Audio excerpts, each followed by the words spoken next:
ఒకప్పుడు ఎన్నికల ప్రచార హోరాహోరుతో మార్మోగిన యానం రాజకీయాలు ఇప్పుడు పూర్తిగా భిన్న దృశ్యాన్ని చూపిస్తున్నాయి. ఎన్నికల సమయంలో ఆరోపణలు, ప్రత్యారోపణలు, సవాళ్లు, ప్రతి సవాళ్లతో వేడెక్కిన రాజకీయ వాతావరణం ప్రస్తుతం నిశ్శబ్దంగా మారింది. ఎన్నికలు ముగిసి దాదాపు 2 నెలలు గడుస్తున్నప్పటికీ ప్రచార సమయంలో ప్రజలకు ఇచ్చిన హామీల అమలుపై స్పష్టమైన కదలిక కనిపించడం లేదనే అభిప్రాయం స్థానిక ప్రజల్లో వ్యక్తమవుతుంది.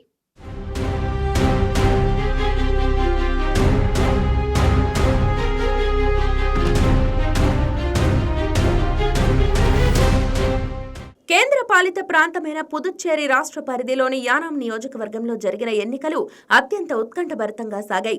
అధికార ప్రతిపక్ష పార్టీల మధ్య తీవ్ర పోటీ నెలకొంది. అభివృద్ధి, ఉపాధి అవకాశాలు, మౌలిక సదుపాయాల కల్పన, సంక్షేమ కార్యక్రమాలు, యానాం ప్రత్యేక సమస్యల పరిష్కారం వంటి అంశాలపై ప్రధాన రాజకీయ పార్టీలు ప్రజలకు పలు హామీలు ఇచ్చాయి. ప్రతి ఓటును సాధించేందుకు నాయకులు భారీ రోడ్ షోలు, ఇంటింటి ప్రచారం, బహిరంగ సభలు, కార్యకర్తల సమావేశాలతో ప్రజల్లో విస్తృత ప్రచారం నిర్వహించారు. అయితే ఎన్నికల సమయంలో ప్రజలతో నిరంతరం మమేకమైన నాయకులు ఇప్పుడు అంతగా కనిపించడం లేదనే అభిప్రాయం స్థానికులు వినిపిస్తోంది. ఎన్నికల వేళ ప్రజల వద్దకు వెళ్లి సమస్యలు తెలుసుకున్న నాయకత్వం ఎన్నికల అనంతరం అదే స్థాయిలో ప్రజలకు అందుబాటులో ఉండడం లేదని కొందరు కామెంట్స్ చేస్తున్నారు. దీంతో ఎన్నికల హామీల అమలుపై ప్రజల్లో సహజంగానే చర్చ మొదలైంది.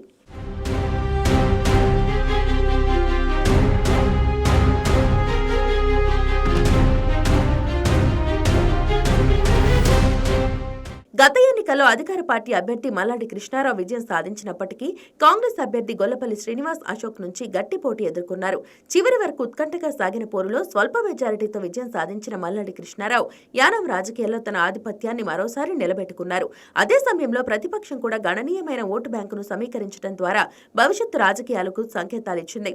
విజయం అనంతరం ప్రజలకు మరింత చేరువుగా ఉంటానని, అభివృద్ధి కార్యక్రమాలను వేగవంతం చేస్తానని, యానాంలో పెండింగ్లో ఉన్న ప్రధాన సమస్యలను పరిష్కరిస్తానని మల్లాడి కృష్ణారావు ప్రకటించారు. ముఖ్యంగా వేలాది కుటుంబాలకు ఇళ్ల స్థలాల పంపిణీ, అంతర్గత రహదారుల అభివృద్ధి, డ్రైనేజీ వ్యవస్థ ఆధునీకరణ, తాగునీటి సమస్యల పరిష్కారం, యువతకు ఉపాధి అవకాశాల కల్పన, స్థానిక వ్యాపారాల ప్రోత్సాహం, ప్రభుత్వ సేవలను మరింత సమర్థవంతంగా ప్రజలకు అందించడం వంటి అంశాలను తన ఎన్నికల ఎజెండాలో ప్రధానంగా ప్రస్తావించారు. అయితే ప్రస్తుతం ఈ హామీల అమలుకు సంబంధించి ప్రజలకు స్పష్టమైన కార్యాచరణ కనిపించటం లేదని స్థానికులు అభిప్రాయపడుతున్నారు. ఎన్నికల సమయంలో ప్రకటించిన ప్రాధాన్యత అంశాలపై ప్రభుత్వం ఏ దశలో ఉందో ప్రజలకు తెలియజేసే ప్రయత్నాలు కూడా పరిమితంగానే ఉన్నాయని కొందరు చెబుతున్నారు. దీంతో ఎన్నికల హామీలు కేవలం ప్రచారానికే పరిమితమయ్యాయా లేక అమలుకు మరికొంత సమయం పడుతుందా అనే చర్చలు మొదలయ్యాయి.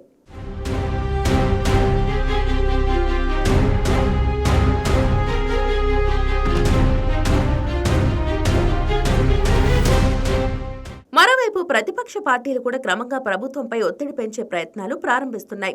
ఎన్నికల సమయంలో ప్రజలకు ఇచ్చిన హామీల అమలు విషయంలో ప్రభుత్వం స్పష్టత ఇవ్వాలని, అభివృద్ధి కార్యక్రమాల పురోగతిని ప్రజలకు తెలియజేయాలని డిమాండ్ చేసే అవకాశం ఉందని రాజకీయ పరిశీలకులు భావిస్తున్నారు. ముఖ్యంగా ఇళ్ల స్థలాలు, మౌలిక వసతులు, ఉపాధి వంటి అంశాలు రాబోయే రోజుల్లో రాజకీయ చర్చకు కేంద్ర బిందువుగా మారే అవకాశాలు కనిపిస్తున్నాయి. అయితే యానాం ప్రజల అభిప్రాయం మాత్రం స్పష్టంగా ఉంది. ఎన్నికల సమయంలో జరిగిన రాజకీయ విమర్శలు, ఆరోపణలు ఇప్పుడు తమకు అవసరం లేదని, అభివృద్ధి కార్యక్రమాలు కళ్లకు కనిపించాలని వారు కోరుకుంటున్నారు. ప్రచార వేదికలపై కనిపించిన హామీలు కార్యరూపం దాల్చాలని, ఎన్నికల సమయంలో చెప్పిన మాటలు అమలులోకి రావాలని ప్రజలు ఆశిస్తున్నారు. రాజకీయ విశ్లేషకుల అభిప్రాయం ప్రకారం ఎన్నికల తర్వాత తొలి 6 నెలలు ఏ ప్రజా ప్రతినిధికైనా కీలకమైన కాలం.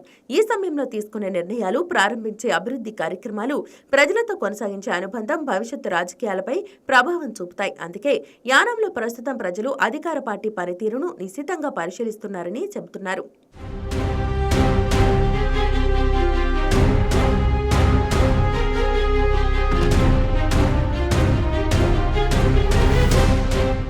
ఇక ప్రతిపక్షం కూడా ఎన్నికల ఫలితాల తర్వాత తన రాజకీయ వ్యూహాలను పునర్వ్యవస్థీకరించుకుంటోంది. ఎన్నికల్లో తక్కువ తేడాతో ఓటమి చెందిన వర్గాలు ప్రజా సమస్యలను ప్రధాన అజెండాగా తీసుకుని అధికార పార్టీపై ఒత్తిడి తీసుకురావాలని భావిస్తున్నట్లు తెలుస్తోంది. దీంతో రాబోయే నెలల్లో యానాం రాజకీయాలు మరోసారి చురుగ్గా మారే అవకాశాలు కనిపిస్తున్నాయి. ప్రస్తుతం యానాంలో నెలకొన్న రాజకీయ నిశ్శబ్దం తాత్కాలికమేనా లేక అభివృద్ధి కార్యక్రమాలతో కొత్త రాజకీయ అధ్యాయం ప్రారంభమవుతుందా అన్నది ఆసక్తికరంగా మారింది. ఎన్నికల సమయంలో ఇచ్చిన హామీల అమలులో ప్రభుత్వం ఎంత వేగంగా ముందుకు సాగుతుంది, ప్రజల అంచనాలను ఎంతవరకు అందుకుంటుంది, ప్రతిపక్షం ప్రజా సమస్యలపై ఎంత సమర్థవంతంగా పోరాటం చేస్తుంది అనే అంశాలే రానున్న రోజుల్లో యానాం రాజకీయాల దిశను నిర్ణయించనున్నాయి. యానాం రాజకీయాల్లో అసలు పరీక్ష ఇప్పుడే ప్రారంభమైందని చెప్పడంలో ఎలాంటి సందేహం లేదు.